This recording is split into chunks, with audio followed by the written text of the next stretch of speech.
Johan Strid, can you please tell me a little bit about the sustainability work in Stockholm Åre 2026? Absolutely. I think that one of the main reasons why we are organizing the Stockholm Åre 2026 Olympic and Paralympic Games is that we want to create the most sustainable games ever held in the world. And when we talk about sustainability, it's all the sustainability goals set by the United Nations. So it includes everything from climate, environment to human rights and workers' rights and social inclusion. Are Sweden as a country good in these areas today?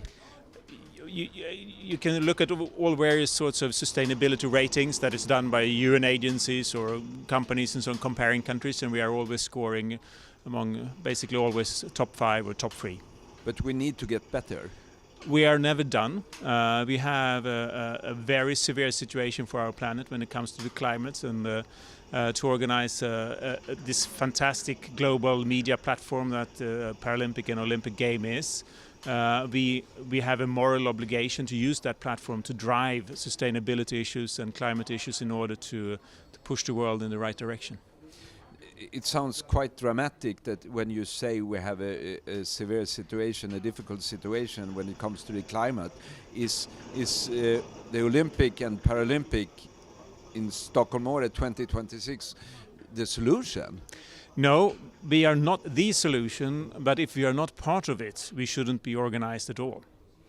Do you think if we do it well, this can be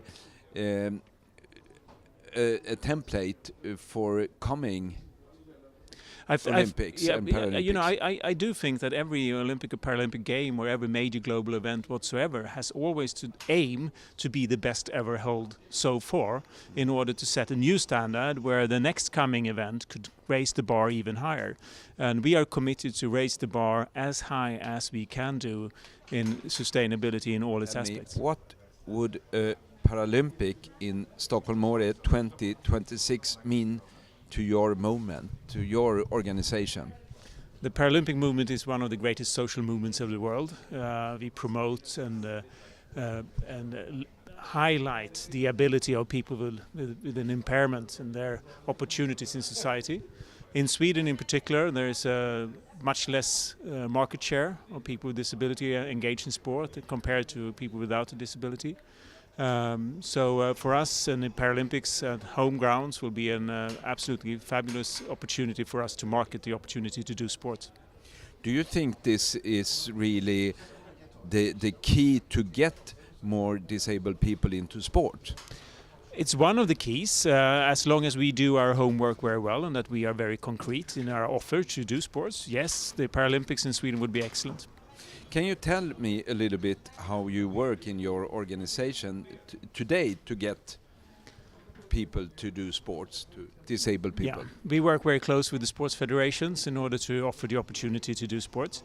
We work also together with our great partner Toyota in doing Start Your Impossible camps, where we offer the opportunity to try a number of sports all around the country in training camps or tryout camps. It's been very successful and has led to a number of people has found their sports club and started to be an active sports person. In Sweden, when it's Summer Paralympic, we have quite many athletes, but in the Winter Paralympic we don't have so many. Why is it so? I think, first of all, we have to see that the Winter Paralympics is much smaller in size than the Summer Paralympics. It's 5 or 6 sports. And that's one reason. And the other reason is that if you have an impairment, if you are in a wheelchair or if you're blind, I mean, winter is not an ideal sort of setting for you to get along. So I think that makes all combined. I mean, it's difficult to recruit to sports. It's even more difficult to recruit to winter parasports. So the Paralympics in Sweden will be an excellent opportunity for that. And the Paralympic is just going on for 10 days, but will it put the eye on the problems that Paralympicer has to? Before, I mean, the work before we have. If we get the Paralympics, we will have 7 years to prepare. Yeah. I think it will be an excellent tool to highlight the need for accessibility, for for sports organizations and clubs to open their activities for people with disability. I think also it will be an eye-opener for city planning and so on, both in Stockholm and also around the country. When it comes to sports arenas today in Sweden, are we good at make them accessible for Paralympic or for athletes? For yes and no. Some arenas are very good. There are some examples around the country that are fully accessible, but it is difficult to do it right since there are so many things to consider when constructing an arena. So we have examples, for example, for the audience where you have special wheelchair places, but you don't have any seats next to it, so you can't sit with your family, for example. And that is a sort of classic example of bad planning, and it still exists.